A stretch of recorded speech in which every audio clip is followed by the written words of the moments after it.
اللهم اغفر لنا ذنبنا كله دقه وجله وأوله وآخره وعلانيته وسره. Jamaah sekalian, thumma amma ba'd. Barakallahu lana wa lakum fi afiyah. Kita lanjutkan pembacaan kitab Zadul Ma'ad fi hadi khairul ibad. Bekal akhirat dengan meniti petunjuk. Masya Allah, barakallahu fiik. Sebaik-baik hamba, yaitu Nabi Muhammad sallallahu alaihi wasallam. Bahwa Nabi sallallahu alaihi wasallam kalau berjalan kaki itu takaffu'a. Itu jalannya itu seperti orang yang berjalan dari dataran tinggi ke dataran rendah. Sehingga jalannya itu cepat. Dan dia, kata Ibnu Qayyim di sini, orang yang paling cepat jalannya. Masya Allah. Wa ahsanaha wa askanaha. Dan yang paling bagus jalannya dan yang paling tenang. Saya baca di pembahasan kesehatan itu, bahwa jalan cepat itu sehat buat kardio dan juga yang lainnya, anggota badan kita ya kawan. Kata Abu Hurairah radhiyallahu anhu, aku tidak pernah melihat ada orang yang lebih bagus dari Rasulullah sallallahu alaihi wasallam. Seolah-olah matahari ada di depannya atau di wajahnya. Yani beliau itu putih bercahaya. Ya. Wa ma ra'aitu ahadan asra fi mishyati min Rasulillah. Tidak pernah aku melihat ada orang yang lebih cepat jalannya dari Rasulullah sallallahu alaihi wasallam. Ini jalannya cepat beliau. Sehat. Walaupun umurnya udah 50 ke atas. Kan Nabi baru diangkat umur 40. Ke Madinah pada setelah 13 tahun. Yani umur 53. Ya, sampai 63. Beliau itu kalau jalan cepat. Ka'annamal ardu tutwalahu. Seolah-olah tanah itu dilipat oleh Allah untuk beliau. Saking cepatnya beliau jalan. Wa inna lanajhadu anfusana wa innahu la ghairu muqtarid. Kami sungguh pernah mengikuti beliau jalan cepat. Kami tidak sanggup untuk mengikuti, kalah dengan cepatnya beliau kalau berjalan.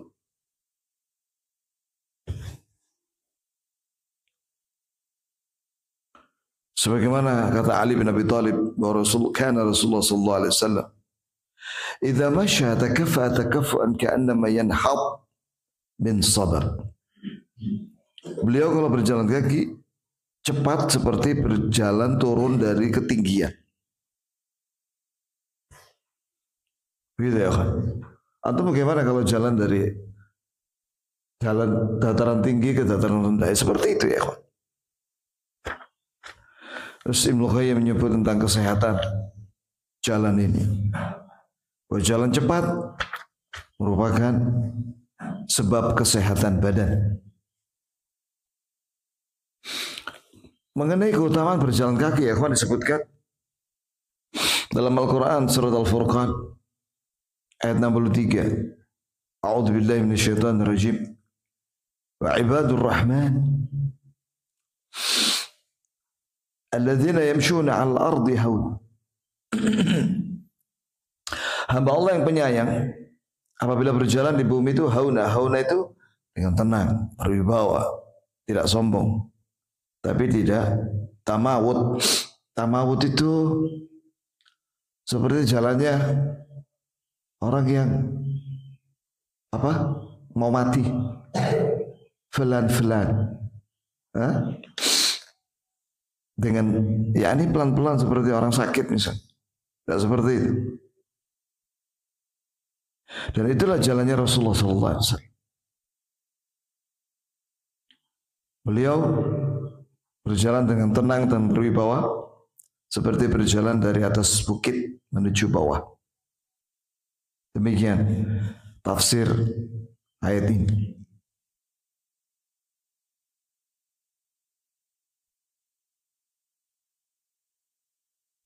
Kemudian di sini jamaah sekalian, barakallah lana wa lakum.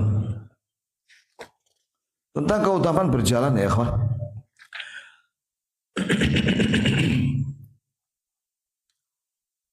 Man tawaddu'a ya fa asbagha al-wudu' thumma kharaja ila al-masjid ay mashyan la yukhrijuhu ila as-salah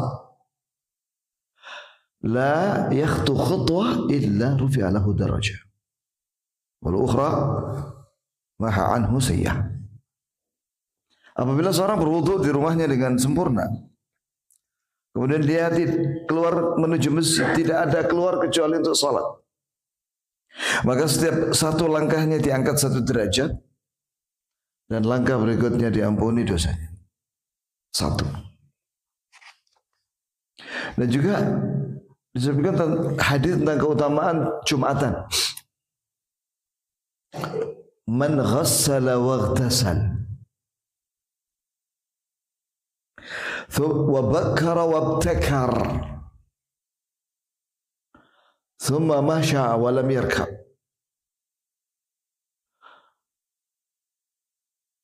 wa la yatakhatta ar-riqab yajlis haitsu wujid wadana minal imam wastama' kana lahu ajru kana bi kulli khutwatin ajru sanatin.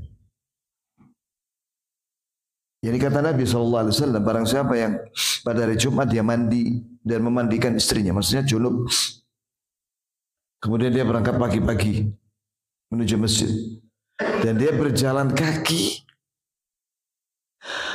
tidak naik kendaraan. Ya karena rumahnya dekat ya. Kalau kita orang ini khotib ini kadang ngisinya di daerah Cemoro Kandang sana dari Dau, perjalanan naik mobil aja 1 jam ya kawan. Itu ngebut sudah itu. Lewat tol. Kalau jalan kaki kayaknya harus berangkat jam 7 pagi ya kawan. Jadi boleh. Karena Rasulullah SAW pernah ke Masjid Kuba itu naik keledai. Kadang jalan kaki. Jalan kaki, ya kata Rasulullah tidak naik kendaraan ketika Jumatan itu. Kemudian dia tidak melangkahkan kakinya melewati lehernya orang. Jadi duduk di mana dia dapat kesempatan duduk. Wadana minal imam. Dan dia mendekat kepada imam kalau bisa, karena dia datangnya pagi-pagi ya kawan. Kemudian wastama' ilal khutbah. Dia mendengarkan khutbah. Maka dia mendapatkan setiap langkahnya pahala 1 tahun. Bikuli khutwatin ajru sanatin. Setiap 1 langkah dapat pahala 1 tahun. Siyamu nahariha wa qiyamu lailiha. Siangnya puasa, malamnya qiyamul lail. Jadi bayangkan 1 langkah, antum kalau jalan kaki dari rumah menuju masjid, berapa langkah ya kawan? Misalnya 100 misalnya. Berarti dia mendapatkan pahala 100 tahun. Ya. Pahala 100 tahun. Karena 1 langkah 1 tahun. 100 langkah 100 tahun. Yang mana setiap 1 tahun itu siangnya itu puasa, malamnya qiyamul lail, dan itu selama 100 tahun. Bayangkan coba ya.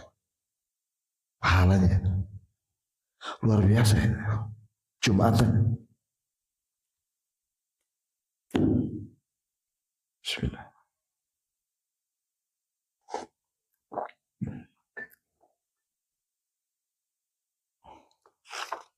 Baik. Sekarang bagaimana Nabi SAW kalau duduk?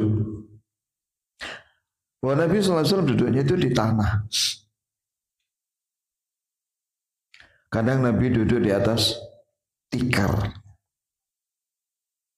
Wal bisat. Bisat itu mirip seperti karpet. Ya.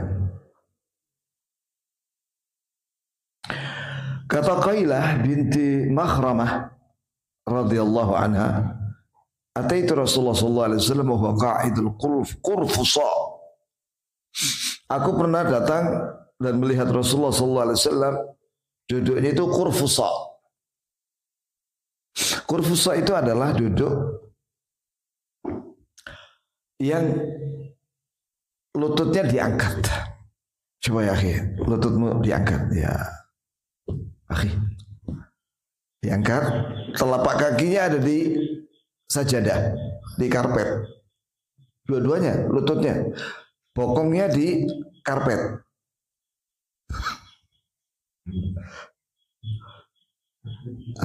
Ya, angkat dua lututmu. Itu sudah, itu kurfusa. Itu kurfusa. Masya Allah, duduk seperti itu berwibawa ya. Rasulullah sallallahu alaihi wasallam.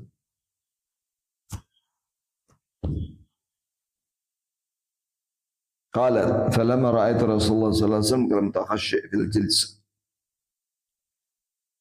Maka ketika aku melihat Rasulullah sallallahu alaihi wasallam seperti orang yang berwibawa dalam duduknya itu, ur'idtu minal far'. Aku sampai takut sama beliau. Ini beliau sangat berwibawa ya. Nabi kita Muhammad sallallahu alaihi wasallam. Apa rahasianya ya? Mengapa beliau sangat dihormati dan disegani dan bahkan dalam tanda petik kayak takut melihat kewibawaan beliau? Karena dia takut sama Allah. Karena Nabi takut sama Allah sallallahu alaihi wasallam. Takut sama Allah. Barang siapa yang takut kepada Allah Azza wa Jalla dengan sebenar-benarnya takut kepada Allah, maka Allah akan jadikan makhluk melihat orang itu berwibawa. Gitu ya.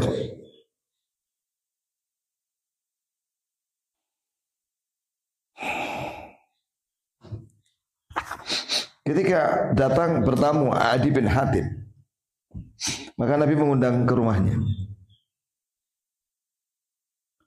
Fa'alqat ilaihi al-jariyah bisadatan yajlisu 'alaiha faja'alaha bainahu wa bain Adi wa jalasa. Nabi SAW ketika kedatangan tamu Adi bin Hatim radhiyallahu anhu, maka salah satu budak Nabi memberi kepada Rasulullah SAW bantal, wisadah, bantal, agar Nabi SAW duduk di atas bantal.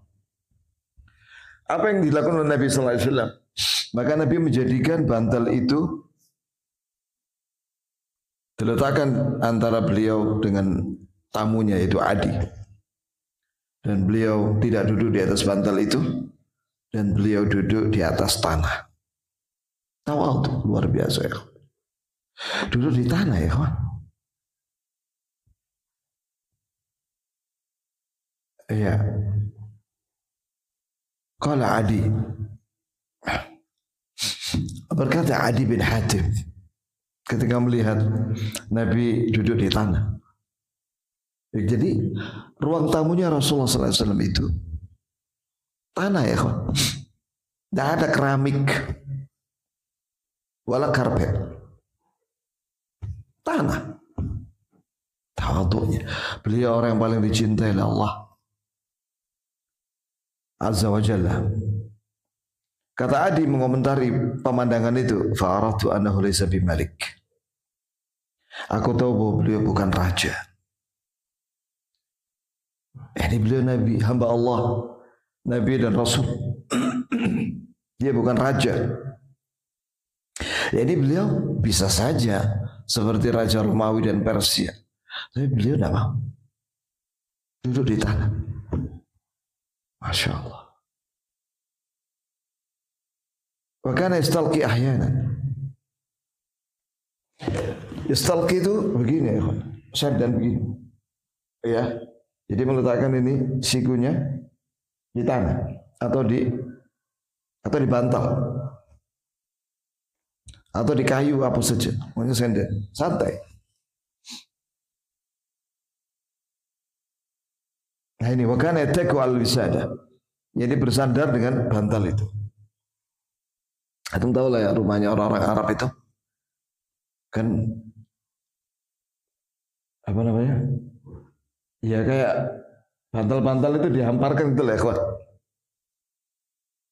terus ada kayak begini ya duduk. Ya kan? Ah, seperti itu. Itu namanya ittika. Ketika ittika itu yakni bersandar itu di bantal itu. Beliau meletakkan kakinya ini selonjor. Kaki kanan di atasnya kaki kiri.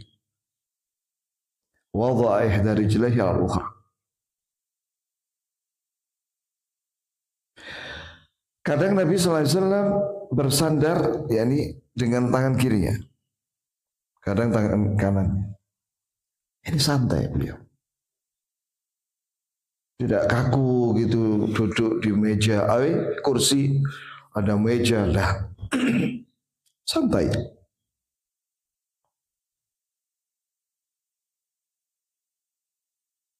Ketika sudah tua, beliau ketika mau keluar, maka beliau dipegangi oleh sebagian sahabatnya untuk bisa berdiri karena beliau sudah lemah waktu itu.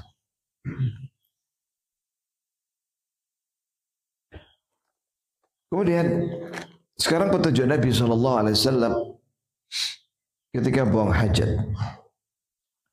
Nabi SAW ketika mau masuk khala itu sebenarnya itu kalau tempat beol itu tempatnya itu kira-kira 2 mil jauh dari perumahan ke arah padang pasir. Biasanya di balik batu. Itu namanya khala. Tanah yang lapang yang tidak bisa dilihat oleh manusia. Jaraknya 2 mil. Karena di zaman Nabi SAW tidak ada sepiteng. Toiletnya itu tidak ada di rumah. Jadi kalau beol itu keluar sana jauh. Tapi kalau kencing, nah itu ada wadahnya. Ya. Wadah kencing di situ, cebok di situ, kencing. Kemudian nanti dibuang ada di belakang rumah itu ada tempat untuk membuangnya dan ya mirip kayak sepiteng tapi tidak terlalu dalam. Atau dibuang di tempat beol sana. Begitu ya jemaah. Ya. Nah, kecuali kalau mandi di samping rumah ada tempat untuk mandi saja. Mandi junub. Dan Nabi kalau mandi bersama istrinya. Walaupun sudah tua. Sunnahnya mandi dengan istri. Berdua.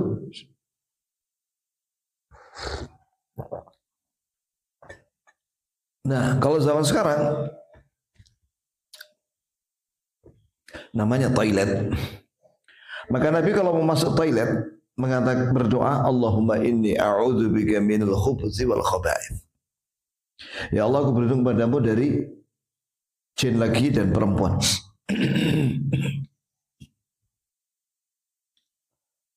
Ya.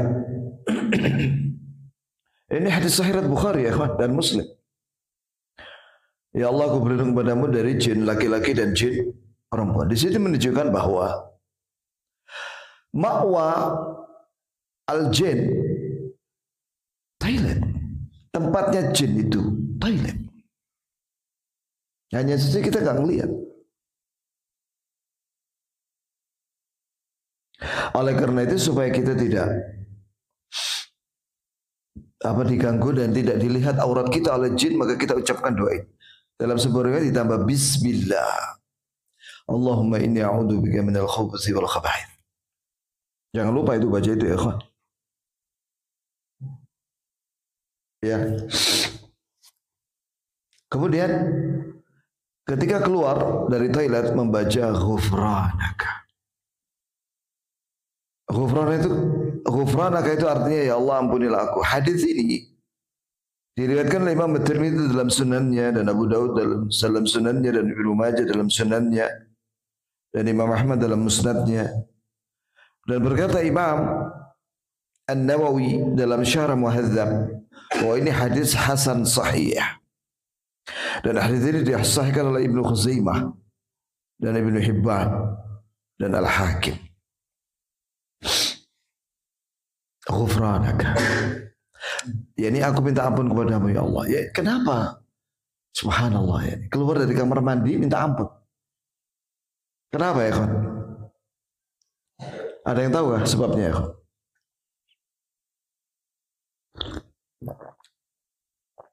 Ada beberapa sebab yang dijelaskan oleh para ulama. Yang pertama, sebab ketika di toilet tidak boleh berzikir.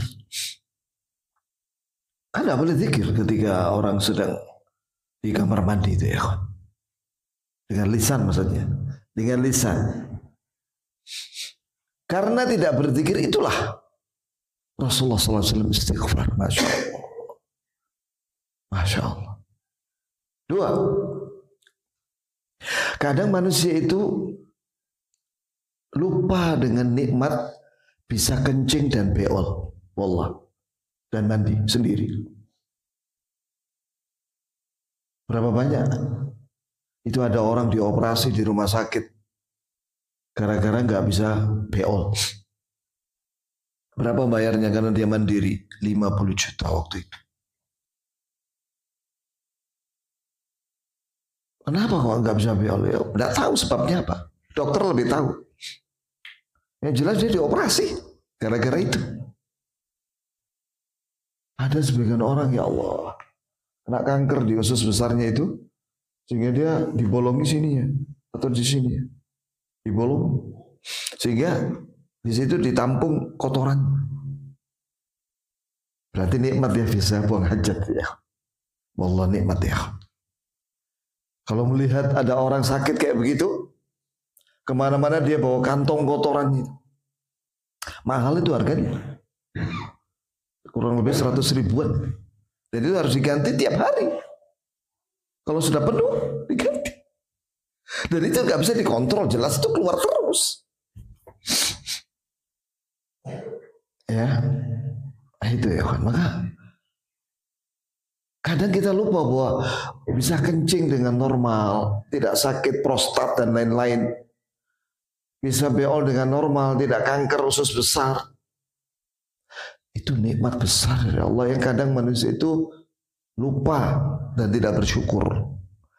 Makanya disyariatkan apa? Mengucapkan apa? Ghufranaka ketika keluar dari toilet.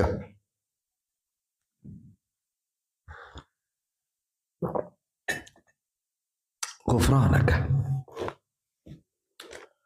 Ya Allah ampunilah aku ya Allah. Aku mengharapkan ampunanmu ya Allah. Atau pernah lihat ada orang sudah nggak sanggup lagi mandi sendiri ya kan? Sehingga dia harus dimandikan oleh istrinya. Atau anaknya. Dengan ini kursi roda. Dimasukkan di kamar mandi.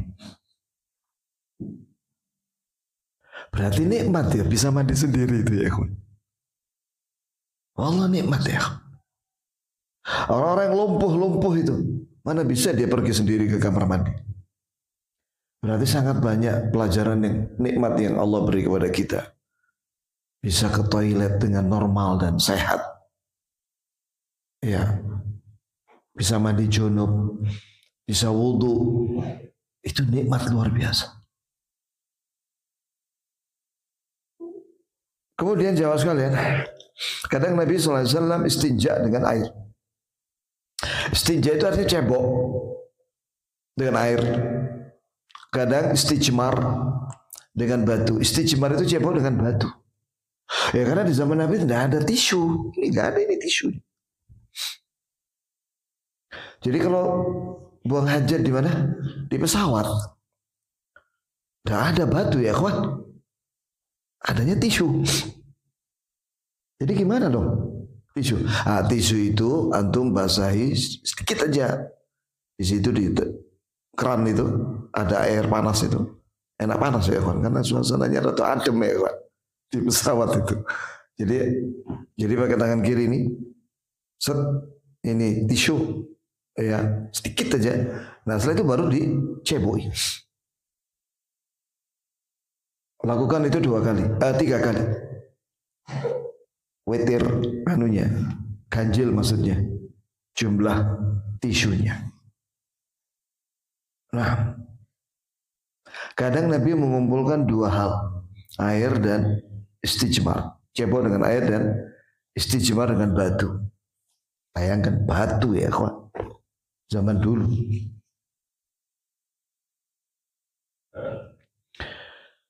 Ketika dalam perjalanan beliau mau buang hajat, maka beliau menjauh dari para sahabat. Caranya 2 mil, 2 mil, 3 kilo. 1 mil kan 1,5. Bayangkan ya. Jadi nikmat ternyata ya, punya toilet, punya kamar mandi, apalagi lengkap dengan batapnya. Tahu batap ya kan? Itu bacanya apa sih yang benar? Ya di situ sudah. Ya, kum-kum di situ loh. Ono shower barang, ono water heater barang. Ternyata nikmatnya banyak zaman sekarang ini. Gak perlu antum jalan kaki 3 kilo. Sembunyi di sana, di balik sana, hutan. Gak perlu.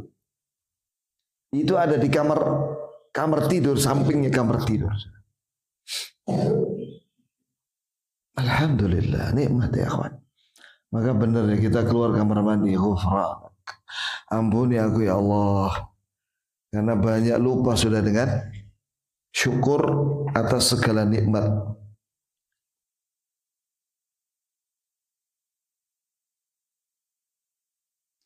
Nah ketika jarak 3 mil itu mau buang hajat, maka beliau meletakkan sesuatu yang menjadi pembatas sehingga orang tahu bahwa itu ada di balik itu, batas itu ada manusia. Dikasih batas, dikasih kain, candolin situ, atau ditancapkan tongkat, atau bihaishin nakhl, yaitu pelepah kurma. Jadi pelepah kurma ditumpuk-tumpuk begitu ya kawan.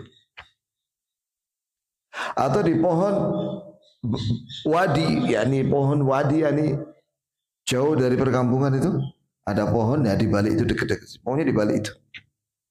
Makanya antum hati-hati kalau di mana, di Muzdalifah ketika haji, ketika malam-malam itu. Antum kan buang hajat atau buang air kecil misalnya nih. Makanya jangan banyak makan ya kawan. Secukupnya aja, minum juga secukupnya. Sebab orang kalau doyan makan ya ketika haji itu di Arafah mangan, nyamil, wah temenan sudah. Di Muzdalifah itu toiletnya itu terbatas. Saya lihat sendiri itu yang antri ya Allah sampai 10 orang. Setiap pintu itu 10 orang. Kurang lebih lah. Nah orang kalau kebelet itu kan nggak bisa nahan lama-lama ya kawan.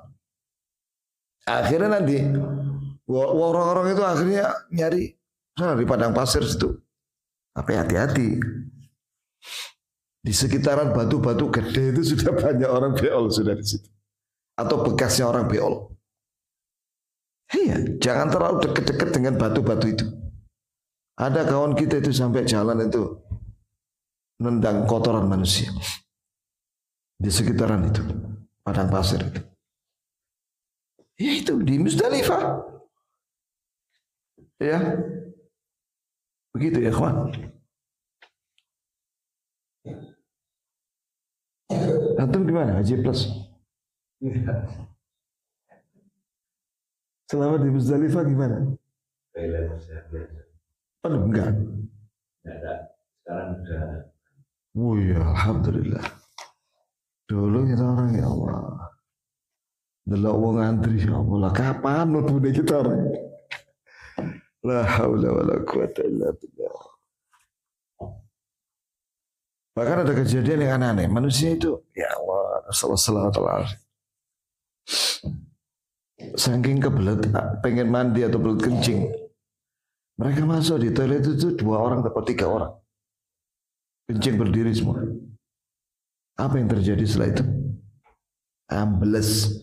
Karena itu kan sepiteng itu kan dari kayak ada apa semi permanen itu kan ada kayak besi yang lubang-lubang gitu. Jadi isi 3 orang gemuk-gemuk gede-gede. Ambles ke dalam. Itu orang ya Allah. Ya nggak ngerti orang-orang itu. Mungkin sama-sama kebelet kencing semua. Dan tahu wallahu alam. Kita husnudzon bukan homo bukan. Ya.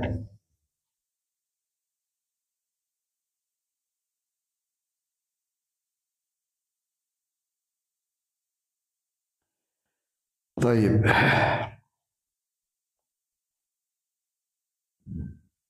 Dan Nabi SAW kalau kencing itu duduk.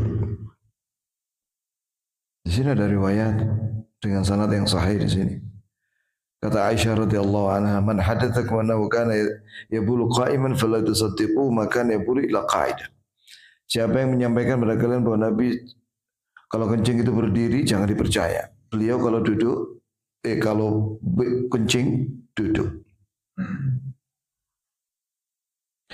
Tapi ada riwayat rawah Muslim fi sahih min hadits Hudzaifah annahu bala qa'ima. Bahwa Nabi pernah kencing sambil berdiri dilihat dari belakang oleh Hudzaifah.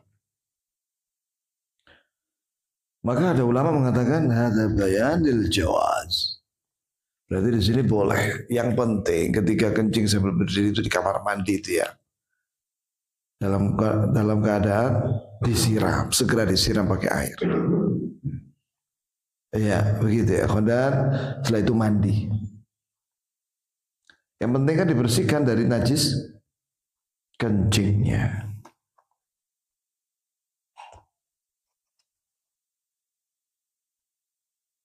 Tapi afdalnya sebagian besar yang dilakukan Nabi itu duduk.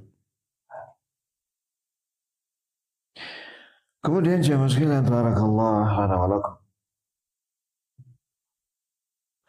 Nabi kalau cebok dengan menggunakan tangan kiri.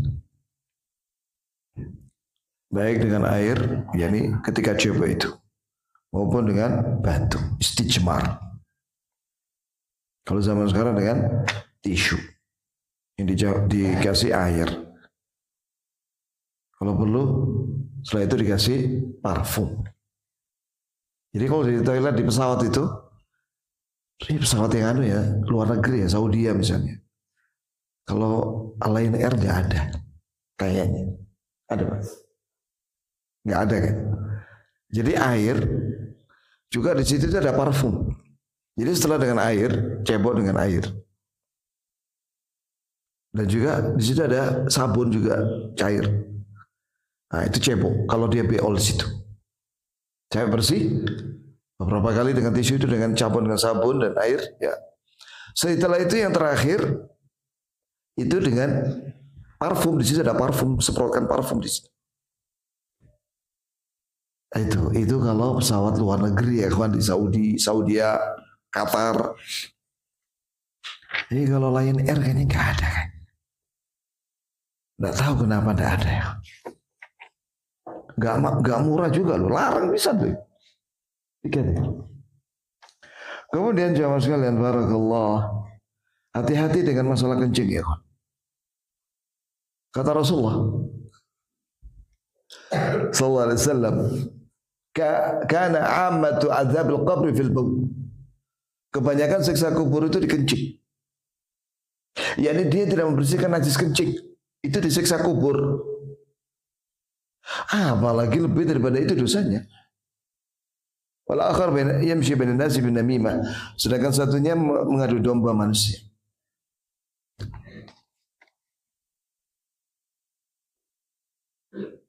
Ya.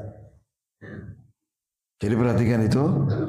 Begitu pula beol, apalagi itu yang bersih ketika cebok. Anak-anak itu kadang harus diajari bagaimana cebok yang benar. Pakai sabun. Kalau usah banyak-banyak sabunnya. Ya. Yang penting itunya bersih betul. Masalah ini harus disampaikan kepada anak-anak. Karena anak-anak itu nggak ngerti gimana cara cebok yang benar. Baik kencing atau beol. Bahkan Nabi, oh ya, tidak zikir di dalam kamar mandi itu atau ketika di toilet itu, bahkan menjawab salam tidak. Waktu itu disebutkan ada seorang mengucapkan salam kepada Nabi, Nabi sedang buang hajat. Maka Nabi tidak menjawab salam. Nabi tidak menjawab salam. Apalagi yang lainnya. Ada sebagian orang nyanyi-nyanyi di kamar mandi. Tidak boleh ya kawan. Tidak boleh ya kawan. Nyanyi-nyanyi di kamar mandi. Dan kalau sudah di kamar mandi jangan lama-lama. Jangan lama-lama di kamar mandi. Karena itu tempatnya setan. Yang ajib ya kawan. Di tempatnya setan itu orang bisa merokok di situ. Ketika buang hajat loh, dia bisa merokok di situ. Tapi dia tidak bisa makan sate di situ. Bisa nggak makan sate sambil beol? Tidak bisa lah ya, akhi. Kenapa? Kenapa sebabnya ya, kawan? Karena sate itu baik dan halal, halal dan baik. Sedangkan rokok khabith. Maka cocok buat tempat yang khabith. Allahumma inni a'udzubika minal khubuthi wal khaba'ith. Itu salah satu isyarat bahwa rokok itu khabith. Buktinya orang bisa merokok di toilet. Dan itu sebenarnya tidak boleh ya. Merokok tidak boleh di toilet maupun di luar toilet. Di toilet malam, apalagi di toilet umum itu bisa menyakiti orang lain. Ya kan setelah dipakai sama perokok itu penuh dengan rokok, bau rokok. Dipakai sama orang lain, tersiksa di situ ya. Petunjuk Nabi tentang fitrah ini yang terakhir ya. Yang dimaksud dengan fitrah, ini fitrah apa yang dilakukan oleh para anbiya dahulu. Dan itu dilakukan oleh Nabi SAW. Di antaranya apa? Khitan. Iya. Sebutkan dalam hadis al-fitratu khamsun. Fitrah itu ada 5. Ya. Yang pertama khitan, yaitu sunat. Kemudian yang kedua at-tamatmut, berkumur. Ya. Kemudian qasus syarib, yaitu menipiskan kumis. Wa halqul 'anah, dan mencukur bulu kemaluan. Wa i'fa'u al-lihyah, dan membiarkan lihyah, tubuh. Dalam sebuah riwayat as-siwak, yaitu bersiwak.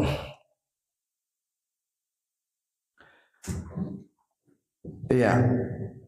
Juga yang berkaitan dengan itu fitrah adalah Nabi SAW suka dengan parfum. Ya kawan. Ya, laki-laki. Ya, fitrahnya laki-laki itu suka parfum. Suka bau yang harum. Maka usahakan antum beli parfum yang dicintai oleh istri, disukai oleh istri, sehingga dipakai ketika di rumah dan juga dipakai di luar rumah.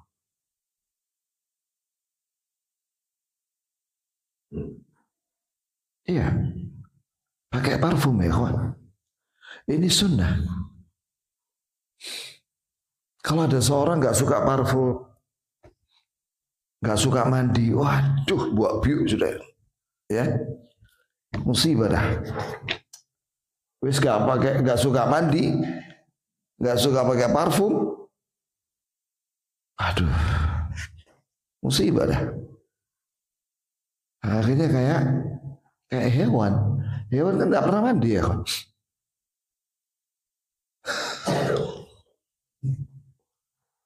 Allah musta'an, nggak pernah gosok gigi, nggak pernah mandi, nggak pakai parfum, musibah ada.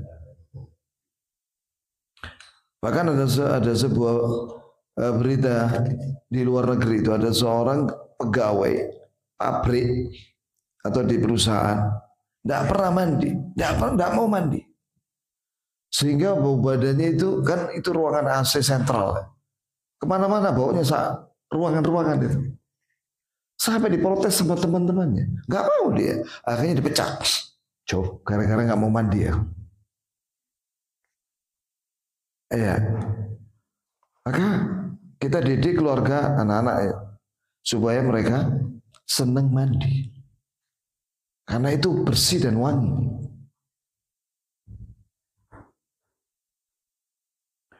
Kemudian mengenai rambut kepala, Nabi kadang membiarkannya. Ya ini tidak dicukur sama sekali sampai sepanjang kuping ini atau mendekati bahu. Dan Nabi rambutnya bagus ya kawan. Ikel biak tengah. Ganteng toh? Ganteng ya kawan. Dan kadang Nabi menggondol rambutnya. Semuanya. Nabi menggundul rambutnya semuanya. Atau membiarkannya semuanya. Jadi Nabi tidak memotong sebagian dan membiarkan sebagian, ya, namanya uzak. Ya. Nabi tidak seperti itu.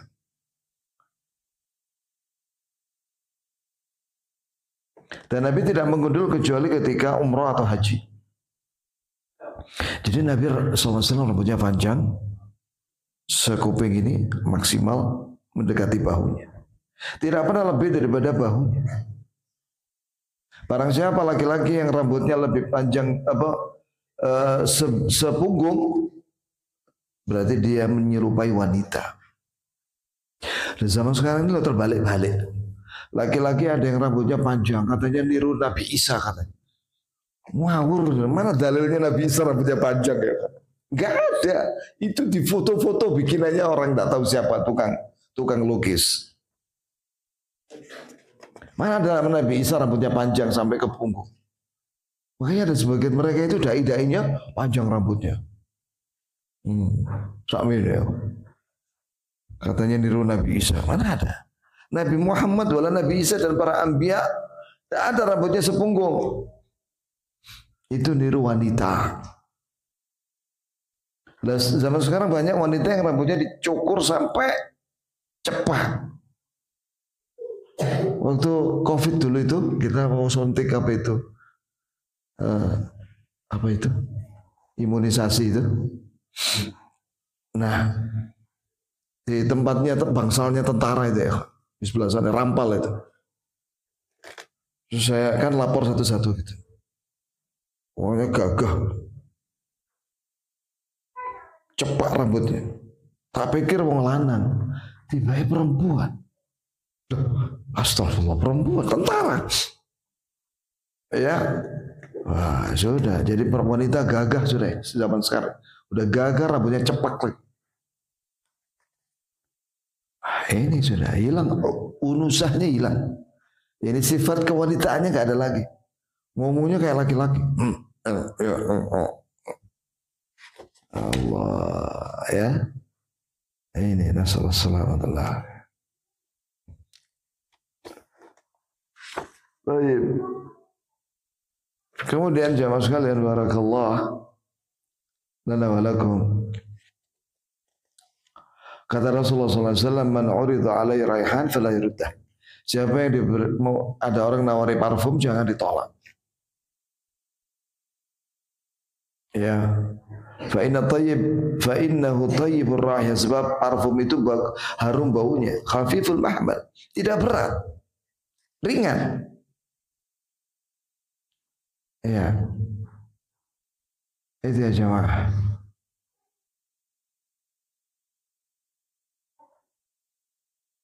Bahkan kata Ibnu Umar marfu' thalathun la turad, 3 pemberian yang tidak boleh ditolak. Al-wasaid, bantal. Penting ya kan bantal ini. Antum kalau jalan keluar kota misalnya bawa mobil pribadi, jangan lupa bawa bantal. Anak-anak paling seneng udah bawa bantal itu. Kemudian duhun parfum dan al-laban. Jadi di mobil itu letakkan itu parfum. Ya. Baik itu parfum untuk ruangan atau parfum untuk badan atau deodoran atau yang lain. Dan susu. Kalau orang memberi susu, jangan ditolak. Begitu ya kawan. Laban.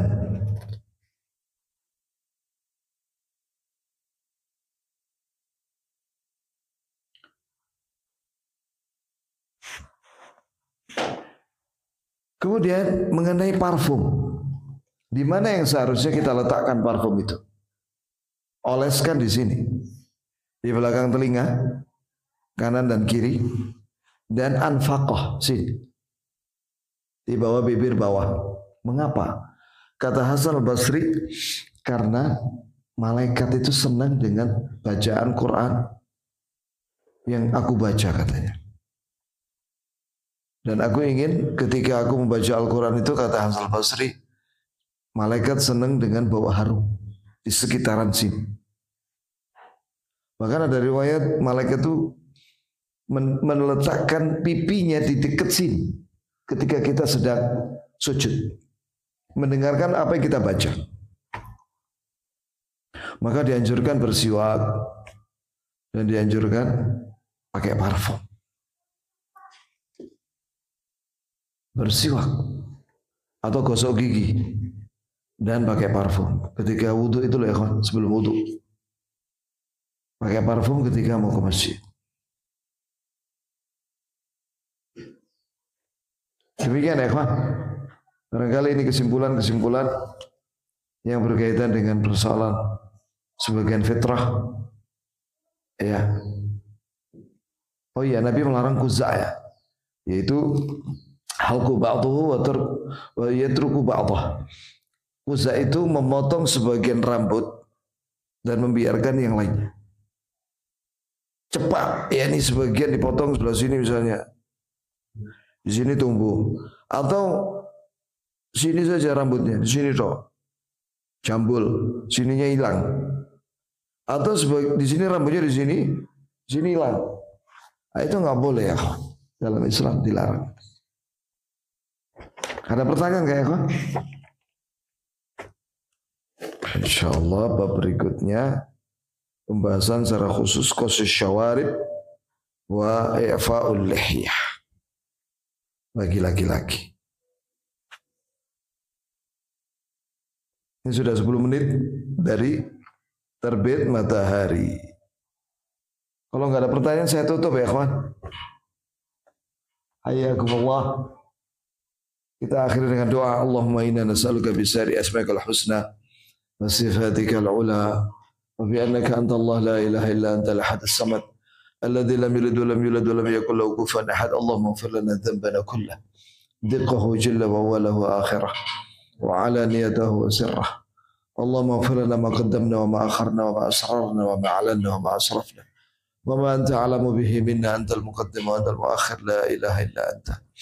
اللهم إنا نسألك الثبات في الأمر والعزيمة على الرشد ونسألك موجبات رحمتك وعزائم مغفرتك ونسألك شكر نعمتك وحسن عبادتك. اللهم إنا نسألك قلبا سليما ولسانا صادقا.